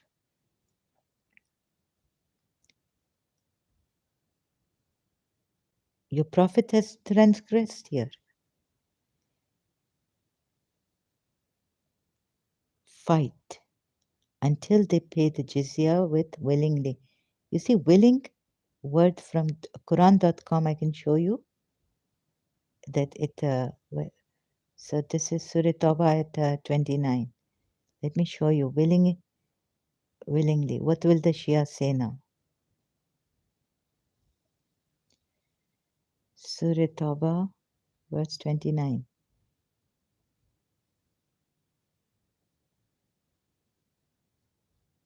We don't want transgressors, do we?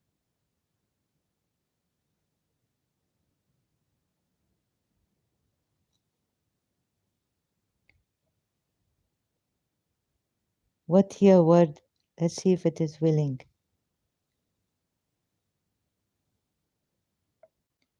Those given the scripture until they pay the jizya willingly.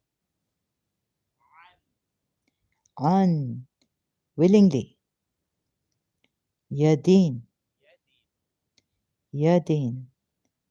Willingly. You see this? An yadin. Yadin. while they subdued. Really.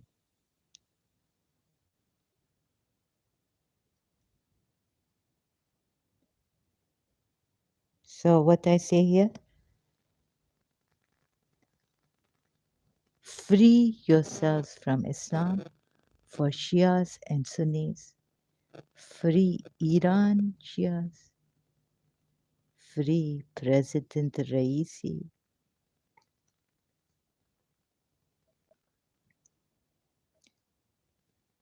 Oh my God. Humanity. You want etiquettes, morals, please. Right for now, don't. Bring morals. Don't even bring Bismillah ar-Rahman ar-Rahim to me because it's not in Surah Tawbah, right? So, compassion, mercy. Let's take it step by step so that you see how you have been deceived. Shias also. And you want etiquettes or how to sit, how to eat, how to make love. God knows, like, all the things, all the things. We think this prophet's so great. I don't want to think what I used to think about this prophet and what Elevate gave us.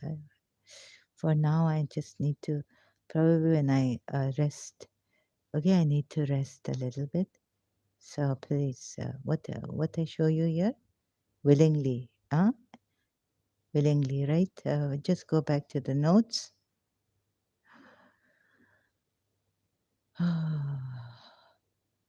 Please see this. I'm trying to tap here to get this, trying to get this thing out of the way, this purple thing, but it's not coming out of the way. Oh, because I gave the page, website, Wikipedia thing. Maybe that's why it give me trouble here. Fight those who believe not in Allah nor the last day, nor hold the forbidden which hath been forbidden by Allah and His Messenger. Did His Messenger transgress here?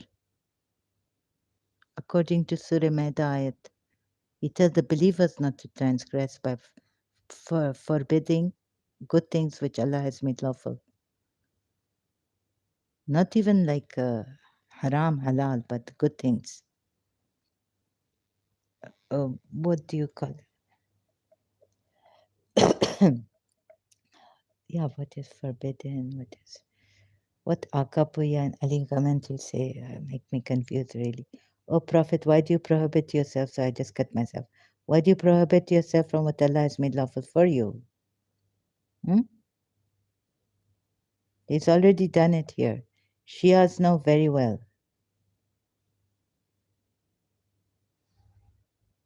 O you who have believed, do not prohibit the good things which Allah has made lawful to you, and do not transgress. Indeed, Allah does not like transgressors. He's a transgressor. Prophet Muhammad. Such a, I cannot. So I'll leave my opinion and all this about him behind. For the sake of humanity, all these punishments, leave it, please drop it. Drop this religion.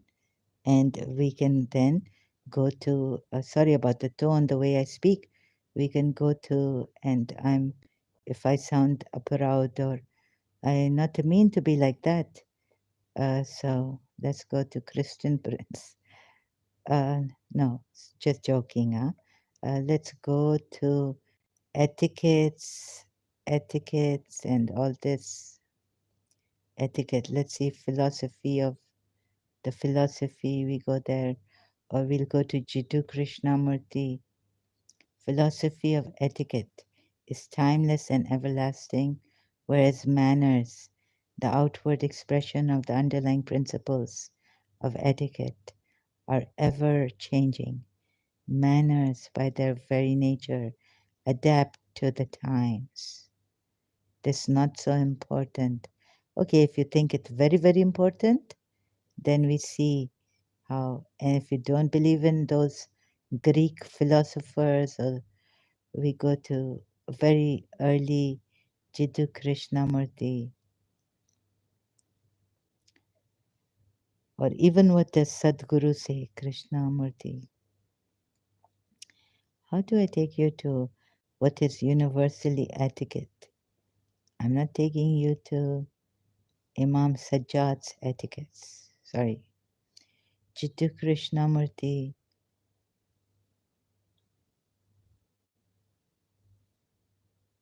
How he sit on the chair and talk. How they sit, you know? Jiddu Krishnamurti and David Bohm. Maybe this Shaitan David Bohm.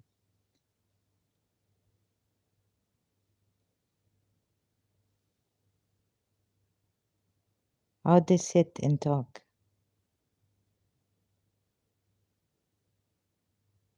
You see this? Pictures. You can see, check these audios on YouTube. It is enough, really.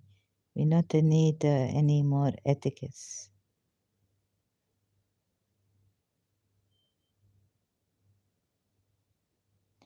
And how he, like, what etiquette?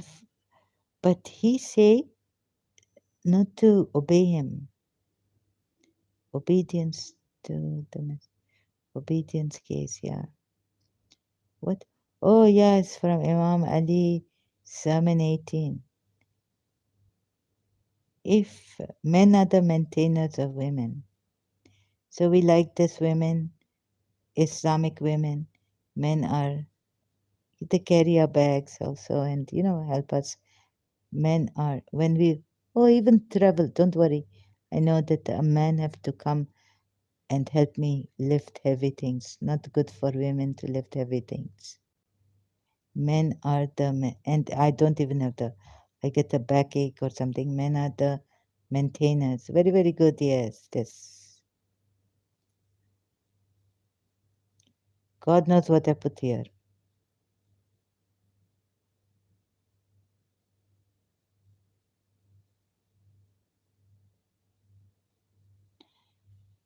So now Imam Ali says not to even, Sermon 80, not to even obey the good ones, good women. I'll show you. Oh, men are the protectors and maintainers of women because Allah has given the one more strength than the other. Basically, yes, because they support them from their means. Okay, let's even say yes, yes. Men are stronger than women, right? Many women, men are stronger. So God covered this all very, very nice. And then, so righteous women are, so because they are protectors, men are in charge of women by right of what Allah has given one over the other and what they spend for maintenance from their wealth. Wow. Yes, be grateful. So righteous women are devoutly obedient.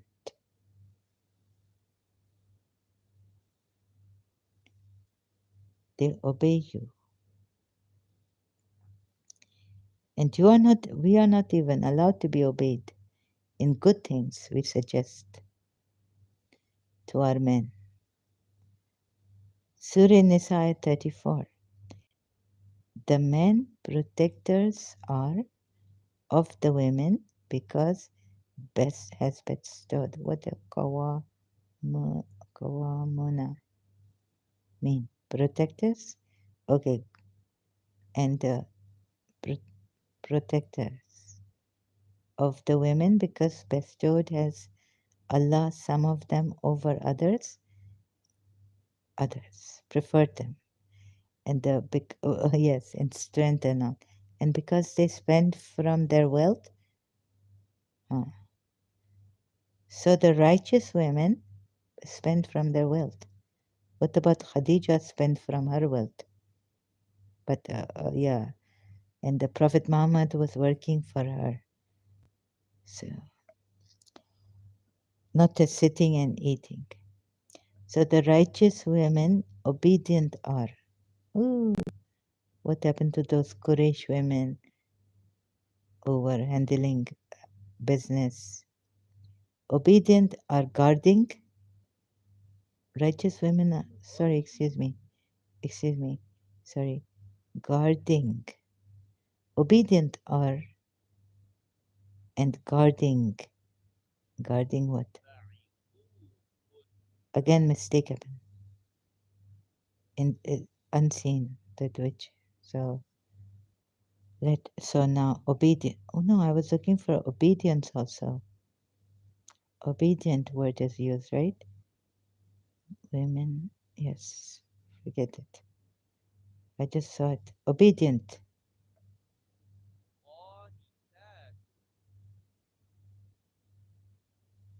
Qanitatun. Oh, has given one over the other, and what they spend for maintenance from the wealth. So righteous women are devoutly obedient, guarding in the husband's absence what Allah would have them guard.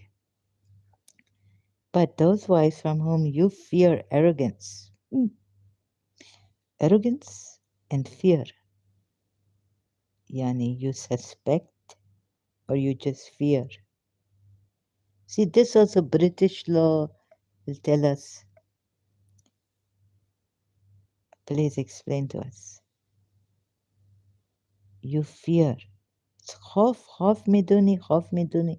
It's all the time like khof, fear.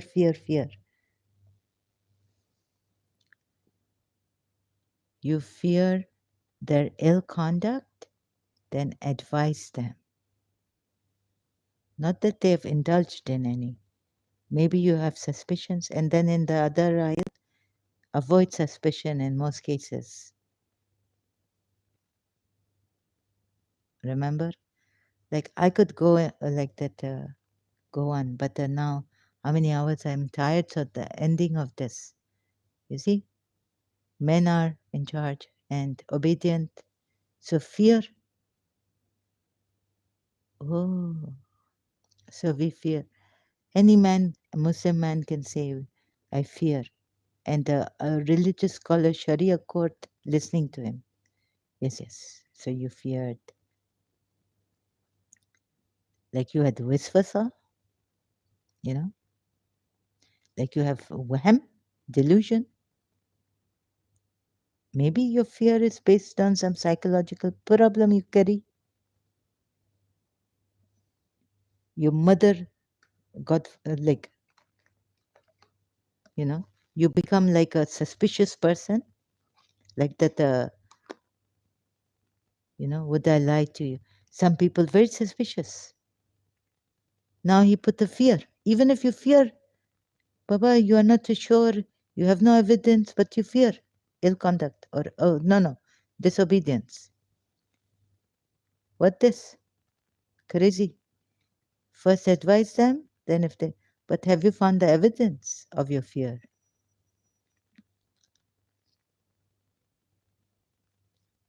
So, no, I have to, better, thank God I did British law.